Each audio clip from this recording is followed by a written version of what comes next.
नमस्कार Vishwadev universe YouTube channel आपको स्वागत। आज चलतु ओडिया कविता चंगुड़ी पॉडकास्ट रे आपन गोटे नुआ अध्याय रे गोटे नुआ कविता आपन मानक पाखु आनिछि।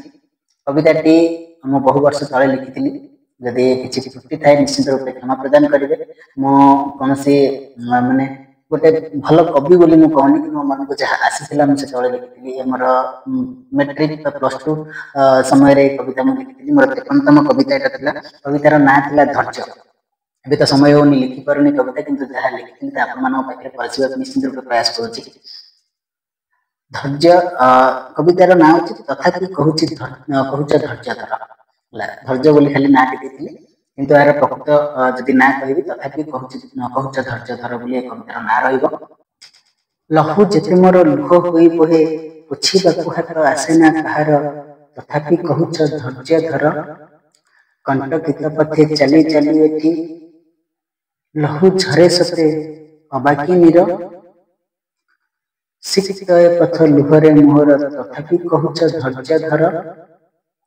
भोक उपासरे पेट पुड़ी जाए गंडाए अन्न को नाही तो धन देह मोर आज कंकाल सार तथापि कहूछ धैर्य धर। धैर्यर बंध भांगी गला परे किपरि बांधिबी से बंध मोर आज अंटारे मोर नाही तो बल तथापि कहूछ धैर्य धर तथापि कहूछ धैर्य धर। कविताटी निश्चित रूप बहुत छोट कविताटी। मनुष्यर धैर्य केते पर्यंत जने सही पारिबो धैर्य धरि पारिबो से कविता रे लिखा है। अवश्य जेते जहा आसिले भी हम तो धैर्य धरिया को हबो। समाज रे सब किछि सहिबा को हबो ता सहित भी संघर्ष करिबा को हबो उठिबा को हबो। किंतु सेतबेला समय रे मन भीतर आसीबा ए कविताटी आपन केमति लागिछि जदि भलो लागिथिबो निश्चित रूप लाइक करिवे अन्य मानकु शेयर करिवे। आपन को मतामत कमेंट माध्यम रे निश्चित रूप देबे। जदि चैनल को सब्सक्राइब करिना ताले सब्सक्राइब करबा को अनुरोध।